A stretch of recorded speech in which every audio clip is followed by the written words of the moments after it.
finding good places to train for open water. Do not swim in a body of water that you do not know the cleanliness. If you don't know how clean that water is, don't do it. All right, don't get into it. Make sure you know the depths. If it's a shallow lake or a shallow body of water, you need to know the depths. Do not allow your athletes to dive into the water you are not completely knowledgeable about. Pretty much, these days, there's too many examples of even qualified, knowledgeable, very good athletes who have, they dove into some water and it was too shallow. They broke their back and they're paralyzed. So right now, anytime I enter the water, especially if I can't see the bottom, I'm jumping. If at all possible, actually, I'm pretty much going to slide in the water. But I'd rather repair broken legs than a broken back.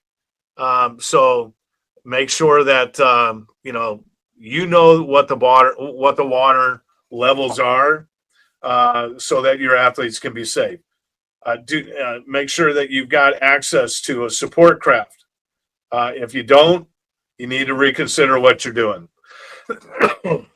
Is there easy access in case of emergency? We've discussed this before. You need to be able to get to that access point as quickly as possible. If you're too far away, you need to have a different access point. All right. What does the bottom consist of? Is it mud? Is it rock? Is it have tree roots?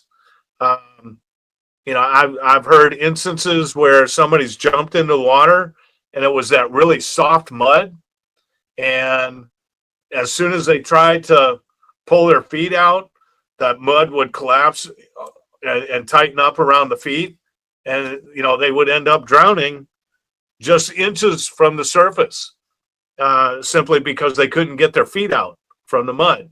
And when they jumped down too deep. So know what it is. And if you don't know, then you're going to be sliding into the water carefully. Is the body of water navigable? What that means is everything. If there's tree roots in there, do you know where the tree roots are?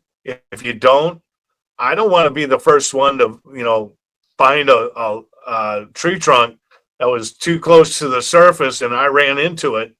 Now I get to mark that tree trunk, right?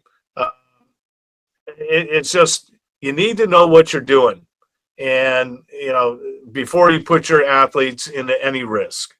Become a member of the International Swim Coaches Association and get access to the global library for ISCA members. And check out our open water swim events, which happen every September and May in Virginia.